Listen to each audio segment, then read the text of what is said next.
শ্ৰদ্ধা ৰায় এটা দুটা ৰাজনৈতিক কথা ক'ব বিচাৰিছো। সাধাৰণতে মই ফেচবুক লাইভত খুব কমেই ৰাজনৈতিক কথা বতৰা কওঁ। আজি এসপ্তাহৰ পৰা এটা বিতৰ্কই আমাৰ ৰাজ্যখনত গাঢ় হৈ উঠিছে।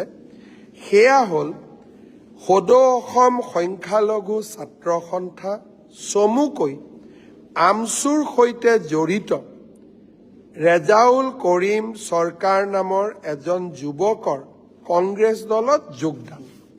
সাধাৰণতে কোনো ব্যক্তিয়ে কংগ্ৰেছ দলত যোগদান কৰিলে আমি আপত্তি নকৰোঁ আৰু ই তেওঁলোকৰ নিজৰ সম্পূৰ্ণ আভ্যন্তৰীণ বিষয়। কিন্তু যোগদান কৰাৰ দিনাখন তেওঁ এটা অত্যন্ত আপত্তিকৰ মন্তব্য কৰে। সেয়া হ'ল যে আমি যোৰহাট, শিৱসাগৰ, তিনিচুকীয়াক ধুবুৰী বনাম আৰু আমি ধুবুৰীক শিৱসাগৰ বনাম। ধুবুৰীক শিৱসাগৰ বনালে মোৰ আপত্তি কৰিবলগীয়া একো নাই, কিন্তু ধুবুৰীক কোনোবাই শিৱসাগৰ বনাব পাৰিব নেকি? কাৰণ ধুবুৰীত ইতিমধ্যে 80% জনতা বা 80% জনগণ বাংলাদেশ মূলৰ বা বাংলাদেশৰ পৰা বিভিন্ন সময়ত অহা লোকেৰে পৰিপূৰ্ণ হৈ উঠিছে।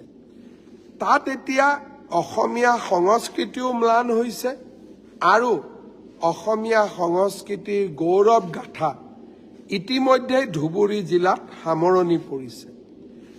আমি শিৱসাগৰ হ'ল অসমীয়া জাতিৰ প্ৰাণ স্পন্দন। শিৱসাগৰৰ পৰাই অৰুণোদয় আৰম্ভ হৈছিল। অসমীয়া ভাষাৰ নৱজাগৰণ শিৱসাগৰ জিলাৰ পৰাই আৰম্ভণি হৈছিল। স্বৰ্গদেউ চাওলুং চুকাফাই অবিভক্ত শিৱসাগৰ জিলাতেই নিজৰ ৰাজধানী পাতিছিলে।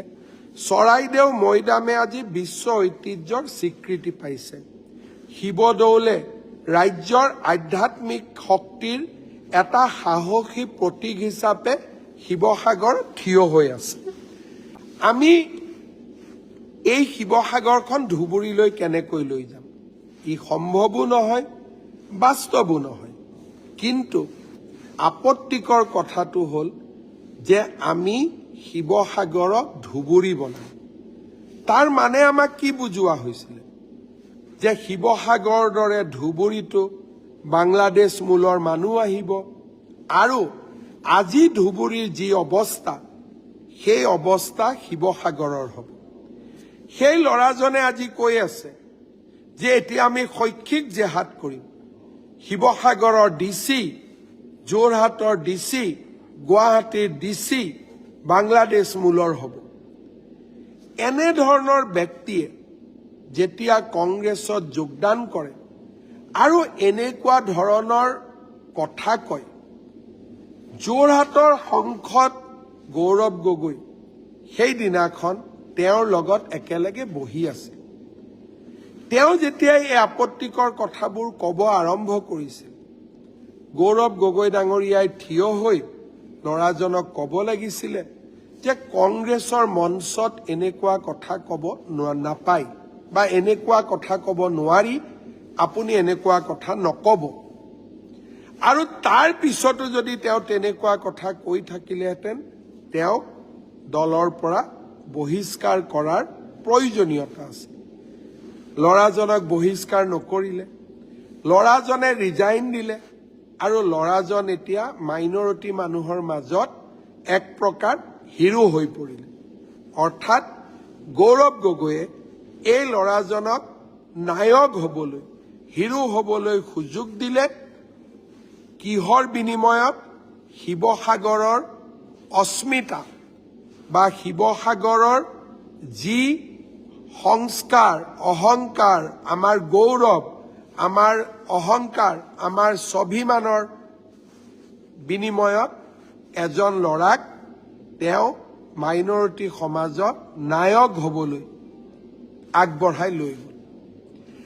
কেইটামান দিন আগতে এনেকৈ এজন কংগ্ৰেছৰ যুৱকে কৈছিল, অসমত 47খন আসন সংখ্যালঘু বা বিশেষকৈ মিয়া মুছলমানৰ বাবে সংৰক্ষিত হ'ব লাগে।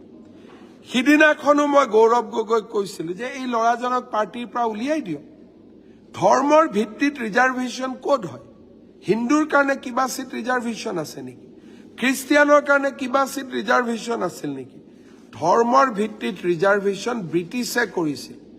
স্বাধীন ভাৰতৰ সংবিধানত ধৰ্মৰ ভিত্তিত ৰিজাৰ্ভেশ্যন নহয়।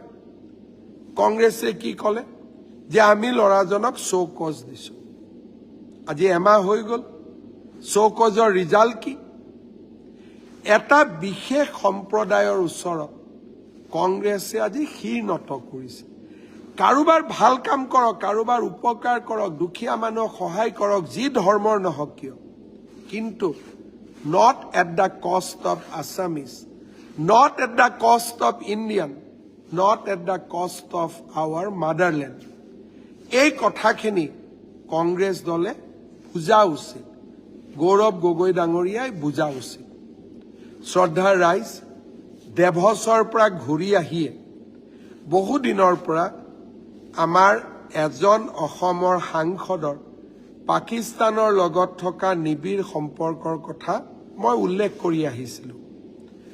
দেভছৰ পৰা ঘূৰি আহিয়ে আৰু এই মাহটো শেষ হোৱাৰ আগতেই এই তথ্যখিনিও মই আপোনালোকৰ আগত সদৰি কৰিম। এটা বিশেষ গোষ্ঠীৰ প্ৰতি মৰম, পাকিস্তানত লগত গোপন সম্পৰ্ক, এই গোটেইবিলাকে অসমৰ ৰাজনীতিত আজি এটা সংকটৰ প্ৰতিচ্ছবি আমাৰ সন্মুখলৈ লৈ আহিছে। আমাৰ জাতিটোৱে সংকটৰ সন্মুখত আছিলে, আমি প্ৰচেষ্টা কৰিছোঁ জাতিটোক সংকটৰ পৰা ৰক্ষা কৰিবলৈ, কিন্তু এছাম লোকে নিজৰ নিহিত স্বাৰ্থৰ কাৰণে আমাৰ জাতিটোক সদায় দুৰ্বল কৰি ৰাখিব খোজে। মই নিশ্চিত যে আমাৰ সামূহিক শক্তিয়ে আৰু আমাৰ সামগ্ৰিক সত্তাই আমাক সদায় সুৰক্ষিত কৰি ৰাখিব। এই অস্তিত্বৰ যুঁজত আমি নিশ্চিতভাৱে বিজয়ী হ'ম। পুনৰ এবাৰ আপোনালোকক ধন্যবাদ জনাইছোঁ। যদি দেভছত থাকোঁতে কিবা ভাল বা কাৰোবাক লগ পাওঁ, অসমৰ কাৰণে কোনোবাই বিনিয়োগ কৰিব খোজে বা কিবা যদি ভাল খবৰ মোৰ হাতত থাকে, নিশ্চিতভাৱে তাৰ পৰা হ'লেও আপোনালোকক ফেচবুক লাইভ কৰিম। বহুত বহুত ধন্যবাদ। জয় হিন্দ, বন্দে মাতৰম।